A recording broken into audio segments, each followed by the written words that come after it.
অদিতি ঘোষের লেখা গল্প প্রত্যাখ্যান।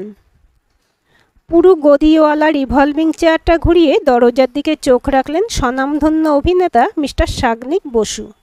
এয়ার কন্ডিশন রুমের কাঁচের দরজা ঠেলে ঘরমাক্ত শরীর নিয়ে যে পৌর মানুষটা ভেতরে ঢুকলেন তার পরিচয় দিতে ইদানিং যথেষ্ট লজ্জাবোধ করেন সুপারস্টার সাগ্নিক বসু।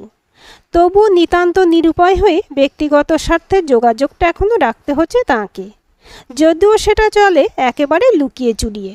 অনিচ্ছা সত্ত্বেও সামনের চেয়ারটায় বসার জন্য অনুরোধ করতে হলো সস্তা শার্ট প্যান্ট পরা মিডল ক্লাস মানুষটাকে। এই মানুষটা আর কেউ নন, ইনি হলেন অভিনেতা সাগ্নিক বসুর শ্বশুরমশাই আনন্দ মুখার্জি। কোনো রকম ভনিতা না করে শ্বশুরমশাইয়ের দিকে সরাসরি প্রশ্নটা ছুঁড়ে দিলেন সাগ্নিক। মনে আছে তো মেয়েকে রাজি করানোর ব্যাপারটা? মুখ নিচু করে বসে থাকা অবস্থাতেই সামান্য ঘাড় কাত করলেন আনন্দ মুখার্জি। টেবিল থেকে সুদৃশ্য পেপার ওয়েটটা হাতে তুলে নিয়ে হাতের তালুর উপর ঘোরাতে লাগলেন সাগ্নিক বসু। দেখুন মাস্টার মশাই, যদিও আপনার ওই সাইকোপ্যাথ মেয়ের সঙ্গে আমার সম্পর্ক নেই প্রায় 5 বছর, তবু সেটাকে তো আইন মানবে না, তাই রিসেন্ট সিচুয়েশনটাকেই ধরতে হবে। কোর্টের নির্দেশে সেপারেশনে আছি আমরা 4 মাস, তার মানে আরও 2 মাস পরেই আমি ডিভোর্সের জন্য অ্যাপ্লাই করতে পারবো। তখন যেন আপনার মেয়ে কোনো ঝামেলা না করে।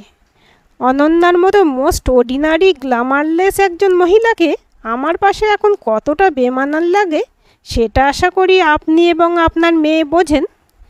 ব্যাপারটা মেনে না নিলে না থাকবে ও সুখে না আমি, তার থেকে বরং টাকাটা পেলে আপনাদের অনেকটা কাজে লাগবে। আনন্দ মুখার্জি ম্লান হাসলেন। টাকার ব্যাপারে কোনো কথা বলে তো কোনো লাভ নেই আমাকে। অনন্যা হয়তো এমনি সই করে দেবে ডিভোর্স পেপারে, টাকা নেবে বলে আমার মনে হয় না। হাহা করে হেসে উঠলেন সাগ্নিক বসু। প্রবল আত্মসম্মানবোধ, তাই না? যত সব মিডল ক্লাস সেন্টিমেন্ট। আনন্দ মুখার্জি বললেন, তুমি কি আজও এই কারণেই আমাকে দেখা করতে বলেছিলে? হ্যাঁ, আমার সেকেন্ড ম্যারেজটা 6 মাসের মধ্যেই হবে। তার প্রস্তুতি শুরু করার আগে সব কিছু ক্লিয়ার করে নিতে চাই আমি। কথা বলতে বলতে ড্রয়ার টেনে একটা চেক বই বার করলেন সাগ্নিক বসু। দেখুন, মুখে আপনারা যাই বলুন, টাকার দরকার আপনাদের রয়েছে। আমি আপাতত 10 লাখ দিচ্ছি, পরে আবার অনন্যার চাহিদা মতো দেওয়া যাবে। রাগে সমস্ত শরীরটা জ্বলে উঠল আনন্দ মুখার্জির। তবু অশান্তি এড়াতে কোনো কথা না বলে চেয়ার ছেড়ে উঠে দাঁড়ালেন। সাগ্নিক অগ্নিদৃষ্টিতে তাকালেন। কি হলো, উঠে দাঁড়ালেন যে? প্রতিবার টাকার অঙ্কটা বাড়িয়ে বলছি, তাও দেখছি রাজি হচ্ছেন না। এক্স্যাক্টলি কী চান আপনারা বলুন তো?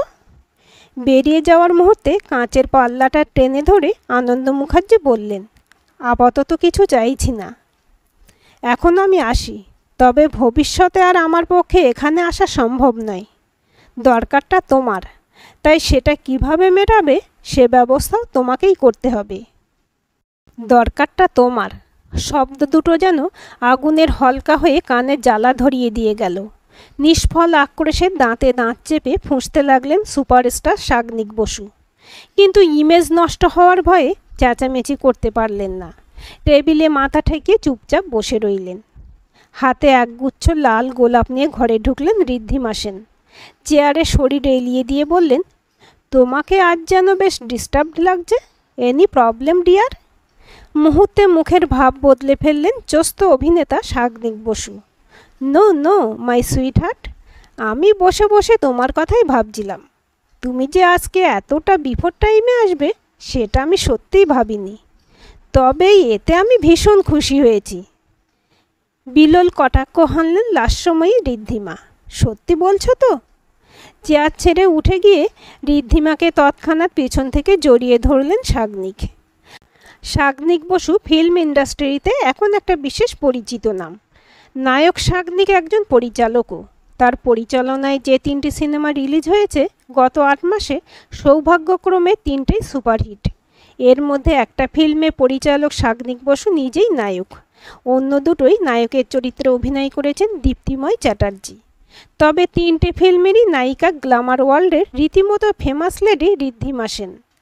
ঋদ্ধিমা সেনের সঙ্গে খুব শীঘ্রই যে পরিণয় সূত্রে আবদ্ধ হতে চলেছেন সাগ্নিক বসু, সেই খবরটা ইন্ডাস্ট্রি ছাড়িয়ে সিনেমা প্রেমিক জনগণের মধ্যেও ছড়িয়ে পড়েছে। সুন্দরী ঋদ্ধিমা সেন যে অনেকেরই হার্টথ্রব, সেটা বোঝেন সাগ্নিক বসু। তাই এই মধ্য যৌবনে অন্য অনেককে পেছনে ফেলে ঋদ্ধিমাকে জয় করতে পারার জন্য মনে মনে আত্মতুষ্টি লাভ করেন তিনি। 26-এর দোরগোড়ায় দাঁড়িয়ে থাকা গ্ল্যামার গার্ল ঋদ্ধিমা সেনের রূপের ছটা থাকতে থাকতেই গড়ে নিতে চান নিজের কেরিয়ারটা। এই কারণে নিজের রূপের ফাঁদে পতঙ্গরূপী অনেক প্রযোজক পরিচালককেই জড়ানোর চেষ্টা করেছেন গত কয়েক বছর ধরে। তার অভিনয় ক্ষমতা নেই এমন বদনাম চরম নিন্দুকেও দিতে পারবে না। তবে পরিচালক, প্রযোজক থেকে দর্শকরা পর্যন্ত সবাই তার রূপেই বেশি আকৃষ্ট। এহেন সুন্দরী ঋদ্ধিমা সেনের সঙ্গে যথেষ্ট ঘনিষ্ঠতা হয়েছিল অনেকেরই। তবে শেষমেশ অনেক ভেবেচিন্তে সাগ্নিক বসুকেই সুইটেবল লাইফ পার্টনার বলে মনে হয়েছে তার। ঋদ্ধিমা সেনের আগের অ্যাফেয়ারের খবরটা জানেন সাগ্নিক বসুও। ঋদ্ধিমার প্রথম হিট ছবির নায়ক অচিন কুমারের সঙ্গে তার মাখো মাখো প্রেমের পরিসমাপ্তি ঘটেছিল অচিন কুমারের পরপর দুটো মুভি ফ্লপ হওয়ার পর। শোনা যায় একদিকে নিজের ব্যর্থতা, অন্যদিকে ঋদ্ধিমা সরে আসা, দুই মিলিয়ে নাকি রীতিমতো ভেঙে পড়েছেন অচিন কুমার। মানসিক অবসাদে ভুগছেন তিনি। তবে তাতে ঋদ্ধিমার কিছু যায় আসে না, তার দৃষ্টি সর্বদা ওপরের দিকে। তাই এবারের সিলেকশনটা অনেক ভেবেচিন্তে করেছেন। সাগ্নিক বসুর রূপ গুণ কোনোটাই কম নেই। বয়স 42 হলেও সাগ্নিক বসু নিজেকে যেন 30-32-এর মধ্যেই ধরে রেখেছেন। এর জন্য যথেষ্ট কসরত করতে হয় তাঁকে। নিয়মিত জিম, ম্যাসেজ, ডান্স প্র্যাকটিস সব চালিয়ে যেতে হয়। কারণ চেহারায় একবার বয়সের ছাপ পড়ে গেলে শুধু অভিনয় ক্ষমতার জোরে হিরো হওয়াটা বেশ টাফ হবে। দু একটা ফিল্ম উতরে গেলেও দর্শকরা বেশি দিন সহ্য করবে না তাঁকে। তিনি নিজেও মনে প্রাণে বিশ্বাস করেন এই প্রফেশনে আসল মূলধন হলো শরীর, তাই সেটাকে ফিট রাখতেই হবে। এই একটা ব্যাপারে সাংঘাতিক রকম চিন্তাধারার মিল তাঁর আর ঋদ্ধিমা সেনের। সাগ্নিক বসুর স্থির বিশ্বাস ঋদ্ধিমা সেনের সঙ্গে তার বিয়ে হলে সেটা হবে একেবারে রাজ্যটক। বাস থেকে নেমে ক্লান্ত শরীর নিয়ে বাড়ির রাস্তা ধরলেন আনন্দ মুখার্জি। এখন আর আগের মতো মেয়ের জন্য তার অতটা কষ্ট হয় না। নিজের স্কুল আর মেয়ে অঙ্কিতাকে নিয়ে বেশ ভালোই আছে অনন্যা। মনে হয় সাগ্নিকের কাছে থাকলে হয়তো আত্মসম্মান খুইয়েই থাকতে হতো ওকে। তখন এটুকু ভালোও থাকতে পারত না। আনন্দ কোনোদিনই চান না তার একমাত্র মেয়ে অপমান সহ্য করে স্বামীর ঘর করুক। জামাইয়ের উপর চরম বিরক্তি থাকা সত্ত্বেও তার ডাককে উপেক্ষা করতে পারেন না আনন্দ, শুধুমাত্র স্ত্রীর কারণে। পুরনো সংস্কার থেকে এখনও বেরিয়ে আসতে পারেননি কল্পনা দেবী। উনি এখনও চান যেন মিলমিশ হয়ে যায় জামাই আর মেয়ের মধ্যে। এই আশা নিয়েই স্বামীকে অনুরোধ করেন জামাইয়ের সঙ্গে দেখা করার জন্য। স্ত্রীর মনে শান্তি দেওয়ার জন্য এটুকু করতে পিছপা হতেন না আনন্দ, যদি না মেয়েকে লুকিয়ে যেতে হতো। মেয়েকে না জানিয়ে কিছু মিথ্যে কথা বলে দেখা করতে যেতে তার খুবই খারাপ লাগে। তবে আর নয়, আজ যে ধরনের কথাবার্তা বলল জামাই, তাতে আর কোনো আশাই অবশিষ্ট রইল না। এইভাবে যেচে অপমানিত হতে আর কোনোদিন সত্যিই যাবেন না তিনি ওখানে। শুধু তাই নয়, কথাটা বাড়ি গিয়ে বুঝিয়ে বলতে হবে কল্পনাকেও। বাড়ি ঢুকতেই ছুটে এলেন কল্পনা দেবী। চুপি চুপি বললেন, অনন্যা আজ স্কুল থেকে আগেই চলে এসেছে, ঘরেই আছে। ওকে আমি বলেছি তোর বাবার মনটা খারাপ ছিল, তাই অফিসের কলিগদের সঙ্গে দেখা করতে গেছে। তুমি হাত পা ধুয়ে নাও, আমি চা করে দিচ্ছি। কল্পনা দেবী রান্নাঘরে ঢুকে যেতেই অনন্যা পাশে এসে দাঁড়ালো। আনন্দ বললেন, দিদিভাই কি ঘুমোচ্ছে? অনন্যা ঘাড় নেড়ে সম্মতি জানিয়ে একটা সিনেমা ম্যাগাজিন এগিয়ে দিলেন আনন্দের দিকে। এটা দেখো, আমার এক কলিগ দিল। প্রচ্ছদেই সাগ্নিক বসুর সঙ্গে নায়িকা ঋদ্ধিমার ঘনিষ্ঠ হয়ে দাঁড়িয়ে থাকার ছবি। আনন্দ বিরক্ত গলায় বললেন, কি আর দেখব, সবই আমাদের ভাগ্য। অনন্যা বললেন, ঠিক এই কারণেই তিতলিকে আমি ওর বাবার পরিচয় দিতে চাই না। মা তো আমার কথা শোনে না কোনো দিনই। মাকে তুমি বরং একটু বুঝিও। কথা কটা বলেই ম্যাগাজিনটা হাতে নিয়ে ঘরে ঢুকে গেল অনন্যা। প্রমাদ গুনলেন আনন্দ। তবে কি মেয়েটা কোনোভাবে বুঝতে পারছে আজ কোথায় গিয়েছিলেন আনন্দ? সত্যি এই মুহূর্তে নিজেকে অপরাধী মনে হচ্ছে। একজন অবুঝ মানুষের তালে তাল দেওয়া উচিত হয়নি তার। যাগ্গে, যা হওয়ার হয়ে গেছে, তবে এই ভুল আর নয়। চায়ের কাপ দুটো টেবিলে নামিয়ে রেখে স্বামীর মুখোমুখি বসলেন কল্পনা। চাপা গলায় আনন্দ বললেন, যা বলার রাত্রে বলবো। আনন্দে থমথমে মুখের দিকে তাকিয়ে কি ঘটেছে কিছুটা আন্দাজ করতে পারছেন কল্পনা। তাই আর কথা না বাড়িয়ে চুপচাপ চায়ে চুমুক দিলেন। আনন্দ বললেন, অনন্যার স্কুলের এক কলিগ একটা সিনেমা পত্রিকা দিয়েছে, অনন্যার কাছে গিয়ে ওটা একটু দেখো। চায়ের কাপে শেষ চুমুকটা দিয়ে তাড়াতাড়ি মেয়ের ঘরে ঢুকলেন কল্পনা। অর্থ আর যশ কেমন অনায়াসে বদলে দিতে পারে একজন মানুষকে, তাই ভাবছিলেন আনন্দ মুখার্জি। মাঝে মাঝে মনে পড়ে যায় পুরনো কথাগুলো। প্রাইমারি স্কুলের টিচার আনন্দ মুখার্জি ফিজিক্স অনার্স নিয়ে পাশ করেছিলেন। টিউটর হিসেবে তার বেশ নাম ছিল এলাকায়। মাধ্যমিক ও উচ্চ মাধ্যমিক ছাত্রদের সায়েন্স গ্রুপটা পড়াতেন তিনি। পিতৃহীন সাগ্নিক উচ্চ মাধ্যমিকের সময় মামার বাড়িতে থেকে পড়াশোনা করত, কারণ কর্মহীন বাবা মারা যাওয়ার পর জ্যাঠা কাকারা দায়িত্ব নেয়নি তার। সাগ্নিকের অসুস্থ মায়ের অনুরোধে ওকে পড়াতে রাজি হন আনন্দ মুখার্জি। এমনিতেই অন্য টিউটরদের থেকে অনেক কম মাইনে নিতেন তিনি। এরপর আবার সবাই যা মাইনে দিত, সাগ্নিক দিত তার অর্ধেক। আনন্দ মুখার্জি একেবারে বিনা বেতনেই পড়াতে চেয়েছিলেন তাকে, কিন্তু সাগ্নিকের মা আপত্তি জানিয়েছিলেন। বলেছিলেন, গুরুদক্ষিণা না দিলে শিক্ষা সম্পূর্ণ হয় না। সাগ্নিকের মায়ের কথা মনে পড়লে খুব খারাপ লাগে আনন্দের। নিজের সামান্য সঞ্চয় আর সাগ্নিকের টিউশনির টাকা থেকে সাগ্নিকের পড়াশোনা চালিয়ে নিজের তেমনভাবে চিকিৎসা করাতে পারেননি তিনি। তাই একরকম চিকিৎসার অভাবেই মারা গিয়েছিলেন মানুষটা 44 বছর বয়সে। উনি যখন মারা যান, সাগ্নিকের তখন বিএসসি থার্ড ইয়ার। 2 মাস পর খুব অসুবিধার মধ্যে পরীক্ষাটা দিতে হয়েছিল সাগ্নিককে। এই সময় নিজের সাধ্যমতো সাহায্য করেছিলেন আনন্দ। ঘুম থেকে উঠেই তিতলি বায়না করলো ওকে পার্কে নিয়ে যাওয়ার জন্য। এখন অনন্যার যা মনের অবস্থা, তাতে মেয়ের হাত ধরে পার্কে যেতে ইচ্ছে করছে না। অনন্যা বলল, আমার মাথাটা ধরেছে, তুই দাদাইকে জিজ্ঞাসা কর তোকে নিয়ে পার্কে যাবে কি না। বিছানা থেকে নেমেই ছুটল তিতলি দাদাইয়ের কাছে। তক্ষুনি ফিরে এসে জামা পরিয়ে দেওয়ার জন্য অস্থির করতে লাগলো।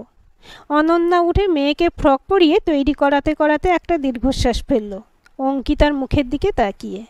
হুবহু বাবার মতো দেখতে হয়েছে মেয়েটা। ভয় হয় অনন্যার, বাবার মতো অকৃতজ্ঞ স্বার্থপর হবে না তো ও আবার। অনন্যার ঘরের সামনে এসে দাঁড়ালেন আনন্দ। বললেন, জানিস তো মা, আমি ভাবছি এতদিন পর আমি একটা কাজ পেলাম। শরীরটা পারমিট করলো না বলে টিউশনিগুলো ছেড়ে দিলাম 5 বছর আগেই। তারপর থেকে সন্ধেটা ঘরেই বসে কাটাই। রিটায়ার্ড হওয়ার পর তো আর কথাই নেই, সারাদিনই বাড়িতে। একা একা বেরোতে ভালো লাগে না। তবে এবার থেকে আমি রোজই দিদিভাইকে নিয়ে ঘণ্টাখানেকের জন্য বেরিয়ে আসবো ভাবছি। কথাটা শুনে লাফিয়ে উঠল তিতলি। কি মজা হবে তাহলে, এবার আমি রোজ পার্কে যেতে পারবো। মাকে টাটা দিয়ে দাদুর হাত ধরল তিতলি। বিকেল হতেই রোজকার মতো কল্পনা দেবী গীতা মন্দিরে গেছেন গীতা পাঠ শুনতে। একা চুপচাপ বসে থাকতে থাকতে অনেক পুরনো কথা মনে পড়ে যাচ্ছে অনন্যার। মা মারা যাওয়ার পর অথই জলে পড়েছিল সাগ্নিক। মায়ের শ্রাদ্ধ শান্তি করতে দেনা হয়ে গেল সাগ্নিকের। কি করবে ভেবে পাচ্ছিল না। তখনই মায়াবশত নিজের 9-10-এর স্টুডেন্টদের পড়ানোর দায়িত্বটা সাগ্নিককে দিয়ে দিয়েছিলেন আনন্দ। গার্জেনরা প্রথমে রাজি হয়নি। আনন্দ আশ্বাস দিয়েছিলেন নিজেও স্টুডেন্টদের পাশে থাকবেন বলে। রোজ সকাল সন্ধে পড়াতে আসতো সাগ্নিক এ বাড়িতে। অনন্যা তখন বিএসসি 2য় বর্ষের ছাত্রী। নিজের অমায়িক ব্যবহার, কর্তব্যবোধ এসবের গুণে খুব অল্প দিনেই সাগ্নিক প্রিয়পাত্র হয়ে উঠেছিলেন কল্পনা দেবীর। নিজেদের কোনো ছেলে না থাকায় সাগ্নিককে নিজের সন্তানের মতো আপন করে নেন আনন্দ মুখার্জি ও কল্পনা দেবী। একই বাড়িতে দিনের অনেকটা সময় কাটাতে কাটাতে অনন্যা ও সাগ্নিকের মধ্যে একটা প্রেমের সম্পর্ক গড়ে ওঠে। গ্রাজুয়েশন করার বছর 2 পরেই থিয়েটারে অভিনয় করার সুযোগ আসে সুদর্শন সপ্রতিভ সাগ্নিকের। অল্প দিনে নিজের রূপ আর অভিনয় ক্ষমতার জোরে বেশ জনপ্রিয় হয়ে ওঠেন সাগ্নিক। আরও কয়েক বছর পর সুযোগ পান রূপালী পর্দায় অভিনয় করার। 2-3টে সিনেমায় সহনায়কের চরিত্রে অভিনয় করার পরই নায়কের চরিত্রে অভিনয় করার প্রস্তাব দেন একজন পরিচালক। হিরো হয়ে ওঠার আগে তেমন অর্থনৈতিক স্বাচ্ছন্দ্য ছিল না সাগ্নিকের। সে সময় কলকাতায় ঘর ভাড়া নিয়ে থাকতেন। মাঝে মাঝে আসতেন এই বাড়িতে। অনন্যা তখন এমএসসি বিএড কমপ্লিট করে শিক্ষকতা করছে। কলকাতা শহরে একটু স্ট্যাটাস মেনটেন করে চলতে বেশ অসুবিধা হচ্ছিল শাগনিকের। কথাটা শুনে পরপর বেশ কয়েক মাস বাবা মাকে না জানিয়ে নিজের মাইনে থেকে অনেকটাই দিয়ে দিত তাকে অনন্যা। শাগনিক আর অনন্যার সম্পর্কের কথা তার অনেক আগেই জানাজানি হয়ে গিয়েছিল পাড়ায়। পরিচিত মহলে তখন সকলেরই এক কথা, এরপর শাগনিক আর অনন্যার মতো সাদামাটা শ্যামবর্ণা মেয়েকে বিয়ে করলে হয়। এসব শুনে ভয় পেয়ে বিয়েটা সেরে ফেলার প্রস্তাব দেন কল্পনা দেবী নিজেই শাগনিককে। প্রথমে রাজি না হলেও শেষ পর্যন্ত বিয়ের পিঁড়িতে বসেছিলেন শাগনিক বসু। তবে কিছুদিন পরেই অনন্যা বুঝতে পেরেছিল বিয়েটা করেছে শাগনিক নিতান্ত দায়ে পড়ে। বিয়ের পর বছর দুয়েক যাতায়াত করেছিলেন শাগনিক এই বাড়িতে। ফোনে যোগাযোগ ছিল আরও কিছুদিন, তারপরে হঠাৎ করে বন্ধ করে দেন সমস্ত রকম যোগাযোগ। অঙ্কিতা 6 মাস বয়সে শেষ এসেছিলেন শাগনিক, তাই অঙ্কিতা চেনে না ওর বাবাকে। মাঝে মাঝে একটা দুশ্চিন্তা অনন্যার মাথার মধ্যে চারা দেয়।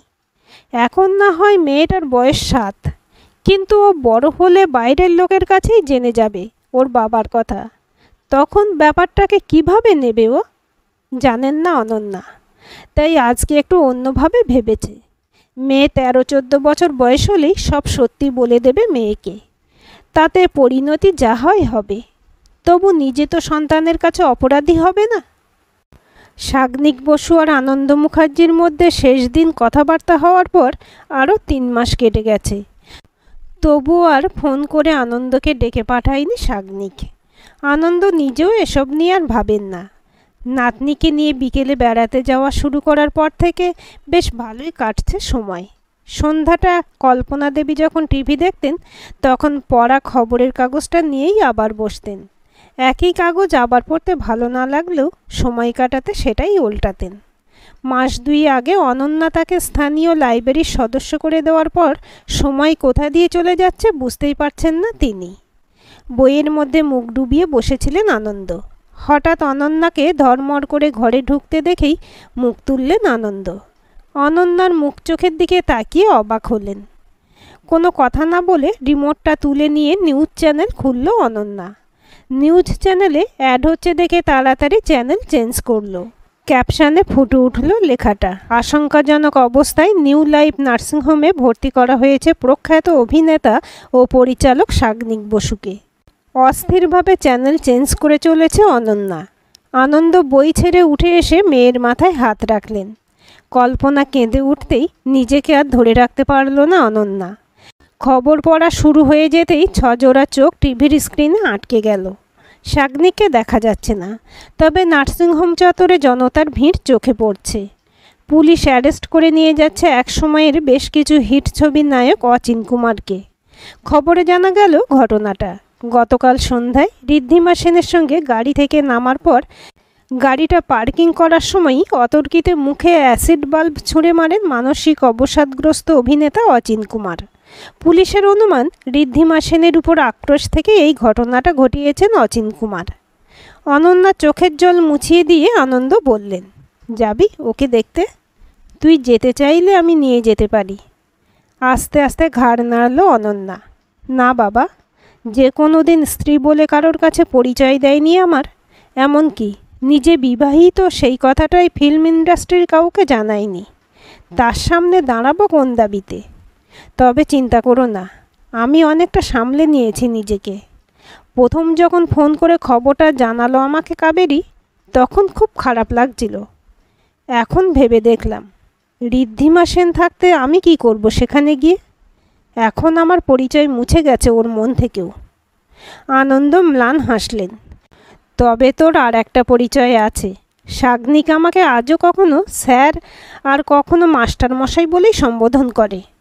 পুরনো শিক্ষকের মেয়ে হিসেবে তুই যেতে পারিস আমার সঙ্গে। একা একা কিছুক্ষণ বই নিয়ে বসে থেকে উঠে এসেছে অঙ্কিতা। অভিমানে গাল ফুলিয়ে বলল, দেখো দাদু, মা আমাকে টিভি দেখতে দেয় না 9টার আগে, আর নিজে আমাকে পড়াতে পড়াতে টিভি দেখতে চলে এসেছে। কেঁদে কেঁদে চোখ ফুলিয়ে ফেলেছেন কল্পনা। তাই তাড়াতাড়ি রান্নাঘরে পালিয়ে গেলেন। আনন্দ বললেন, না দিদি ভাই, শুধু শুধু আসেনি তোর মা। তোর মায়ের আগেকার একজন বন্ধুর অ্যাক্সিডেন্ট হয়েছে শুনে খবরটা দেখতে এসেছে। তোর পড়া কি কমপ্লিট? তিতলি বলল, হ্যাঁ তো। ঠিক আছে, তাহলে তুই টিভি দেখ। মায়ের মন খারাপ তো, মা ও ঘরে গিয়ে একটু বসুক। তিতলি রিমোট টিপে কার্টুন চ্যানেল খুলল। চায়ের কাপে প্রথম চুমুকটা দিয়ে টেবিল থেকে খবরের কাগজটা টেনে নিলেন আনন্দ মুখার্জি। গত 2 মাস ধরে সিনেমার খবরগুলো দেখেন আনন্দ। প্রায় কাগজে সাগনিক ও অচিন কুমারের খবর থাকে আজকাল।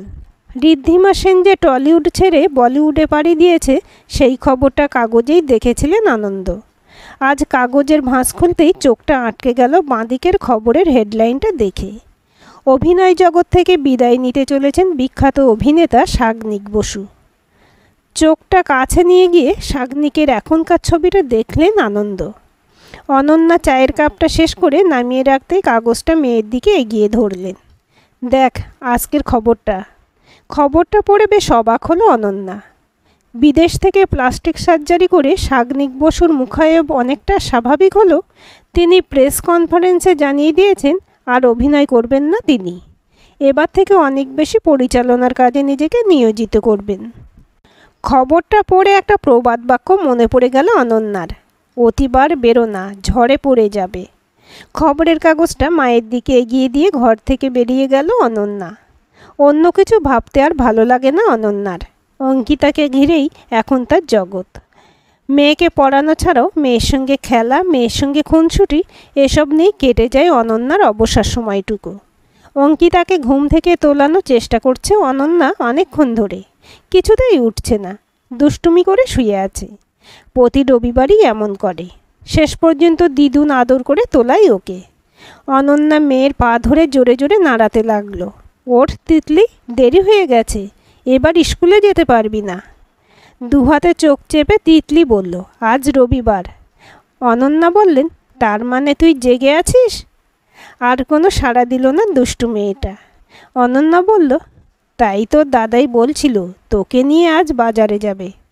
সঙ্গে সঙ্গে ঝরাম করে উঠে বসল তিতলি। মামনি, আজকে একটা আইসক্রিম কিনে দিতে বলবে দাদাইকে, কতদিন খাইনি। অনন্যাও চুলগুলো মুখ থেকে সরিয়ে দিতে দিতে হাসল। আচ্ছা বলবো, এখন উঠে ফ্রেশ হয়ে নে। একটা গাড়ির হর্ন শোনা গেল দরজায়। তিতলি চৌকাঠ পেরিয়ে আবার ঢুকে পড়ল।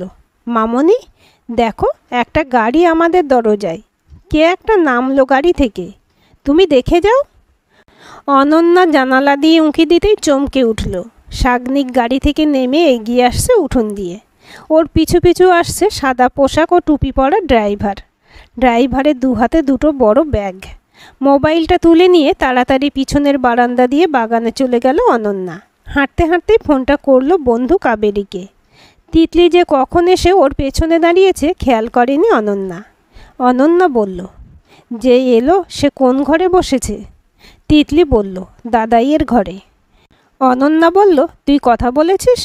তিতলি ঠোঁট উল্টে ঘাড় নাড়ল। আমি যাইনি তো ঘরে, শুধু লুকিয়ে লুকিয়ে দরজা থেকে দেখেছি। স্নান সেরে বাথরুম থেকে বেরিয়ে ঘরে ঢুকেই আলমারি থেকে একটা ভালো শাড়ি বার করে পরল অনন্যা। তাড়াতাড়ি একটু হালকা প্রসাধন করল। অনন্যাদের বাড়িটায় একটানা 3টে বড় ঘর, একদিকে বাথরুম, অন্যদিকের শেষ প্রান্তে রান্নাঘর, সামনে দরদালান, পিছনে খোলা বারান্দা। অনন্যার ঘর আর আনন্দের ঘরের মাঝের ঘরটা ফাঁকাই থাকে। অনন্যার দেওয়ালে কান পাতলেও কোনো কথা শুনতে পেল না, তবে ইলেকট্রনিক খেলনার নানা রকম আওয়াজ শুনতে পেল। বুঝতে অসুবিধা হলো না সেগুলো নিয়ে তিতলি খেলছে। নিজের ঘরে দরজার সামনে দাঁড়িয়ে কাবেরীদের জন্য অপেক্ষা করছে অনন্যা। দেখলো জলখাবারের ট্রে নিয়ে রান্নাঘর থেকে বেরিয়ে আসছে মা। মায়ের চোখে মুখে উপচে পড়া খুশি। জামাই আসায় কল্পনা দেবী যে কতটা বিগলিত সেটা ওনার মুখ দেখে যে কেউ বুঝতে পারবে। এই মুহূর্তে বাবার মুখটা একবার দেখতে ইচ্ছে করছে অনন্যার। বাবাও কি মায়ের মতো এতটাই উচ্ছ্বসিত, নাকি বসে বসে ভাবছেন কখন গিয়ে জানাবে অনন্যা তার মতটা। চকলেট কালারের গাড়িটা এসে দাঁড়ালো দরজায়। অনন্যা বেশ কয়েকবার দেখেছে গাড়িটা এর আগে। মাঝে মাঝে অ্যাডভোকেট অনিরুদ্ধ চ্যাটার্জি এই গাড়িটা করেই স্কুলে পৌঁছে দিয়ে যান কাবেরীকে। অনন্যা সকলকে নিয়ে ঢুকলো আনন্দের ঘরে। অনন্যার প্ল্যান মতো ফাইল থেকে একটা ডিভোর্স পেপার বার করলেন অ্যাডভোকেট মিস্টার অনিরুদ্ধ চ্যাটার্জি। সেটা টেবিলে রেখে বললেন, অনন্যা দেবী, আমি ভীষণ লজ্জিত আপনার কাজটা করতে এত দেরি হয়ে যাওয়ায়। তবে একদিক দিয়ে ভালোই হলো, আপনি ডিভোর্সের জন্য অ্যাপিল করার আগেই মিস্টার সাগ্নিক বসু এসে গেছেন। এতে কাজটা ইজি হবে। অনন্যা বললেন, আপনি ব্যস্ত মানুষ, দেরি হতেই পারে। কাবেরী প্রবুদ্ধর দিকে তাকিয়ে বলল, এদিকে তোর উঠবি তো খুব ছটফট করছে বিয়ে করার জন্য। মুখ টিপে হাসলেন প্রবুদ্ধ চ্যাটার্জি। হাসি চাপতে পারল না অনন্যাও। বেশি হাসি পাচ্ছে মায়ের মুখের দিকে তাকিয়ে। ঘটনার আকস্মিকতায় রীতিমতো ঘাবড়ে গেছে কল্পনা। আনন্দের মুখের হাসি হাসি ভাবটা দেখে বেশ ভালো লাগছে অনন্যার। তার মানে নাটকটা বুঝে ফেলেছে বাবা। সুপারস্টার সাগ্নিক বসুর মুখের দিকে আর চোখে তাকালো অনন্যা। মুহূর্তে তার মুখটা পাংশু হয়ে গেল। মনে হলো মুখের উপর যেন কেউ কালি ঢেলে দিয়েছে। চেয়ার ছেড়ে উঠে অনন্যার হাত দুটো চেপে ধরলেন সাগ্নিক। প্লিজ, এভাবে তুমি আমাকে নিরাশ করো না অনন্যা। আমাকে ক্ষমা করে দাও। অনেক আশা নিয়ে তোমাকে নিয়ে যেতে এসেছি আজ আমি। শব্দ করে হেসে উঠল অনন্যা। সে কি মিস্টার সাগ্নিক বসু, আপনি তো মাঝে মাঝেই বাবাকে ডেকে পাঠাতেন। একই কথা প্রতিবার বলতেন। অনেক টাকা অফার করেছেন বাবাকে, যাতে উনি আমাকে রাজি করাতে পারেন ডিভোর্সের ব্যাপারে। তবে আজ উল্টো কথা কেন? কল্পনা দেবী বললেন, তুই কি করে জানলি এসব? অনন্যা হাসলেন। সন্দেহটা আমার আগেই হয়েছিল, তবে শেষবার বাবা ফেরার পর আমার সন্দেহটা দৃঢ়মূল হয়। আমি রাত্রে পেছনের বারান্দা দিয়ে এসে তোমাদের জানালার পাশে দাঁড়িয়ে কান পাতি, তখনই সব জানতে পারি। আর কোনো কথা বলতে সাহস পেলেন না কল্পনা দেবী। লজ্জায় মুখ নিচু করলেন আনন্দ। প্রবুদ্ধ চ্যাটার্জি এগিয়ে এসে বললেন, আপনি এবার ডিভোর্স পেপারে একটা সই করে দিলে আমি বিয়েটা করতে পারি অনন্যাকে। অ্যাডভোকেট অনিরুদ্ধ বললেন, আসলে এই ডিভোর্সটার জন্য কোনো বেগ পেতে হবে না।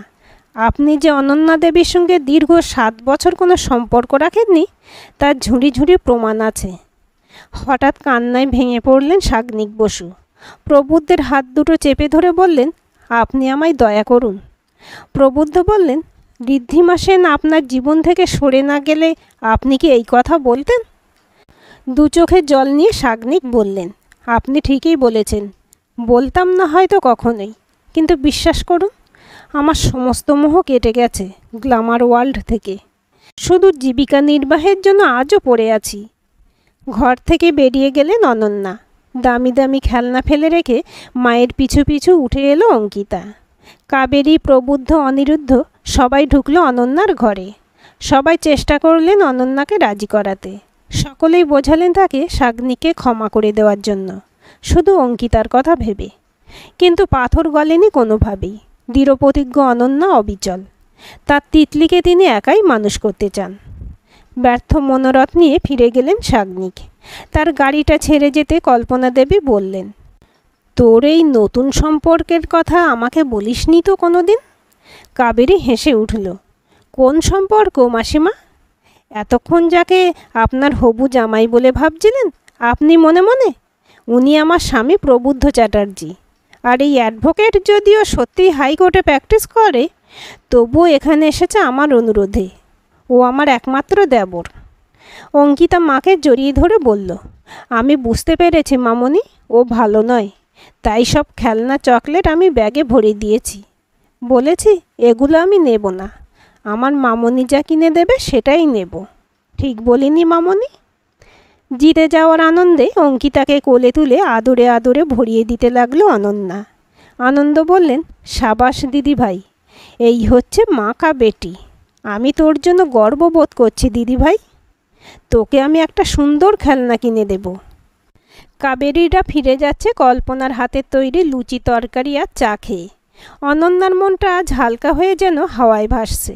অকৃতজ্ঞ স্বার্থপর মানুষটাকে এইভাবে প্রত্যাখ্যান করতে পেরে ভীষণ খুশি আজও। তাকে এই মানসিক শক্তি দেওয়ার জন্য ঈশ্বরকে মনে মনে ধন্যবাদ জানালো অনন্যা। আজকের গল্পটি কেমন লাগলো কমেন্ট করে জানাবেন। ভালো লাগলে লাইক, হাইপ, শেয়ার করবেন। আর চ্যানেলটি সাবস্ক্রাইব করে বেল আইকনটি ক্লিক করে রাখতে ভুলবেন না।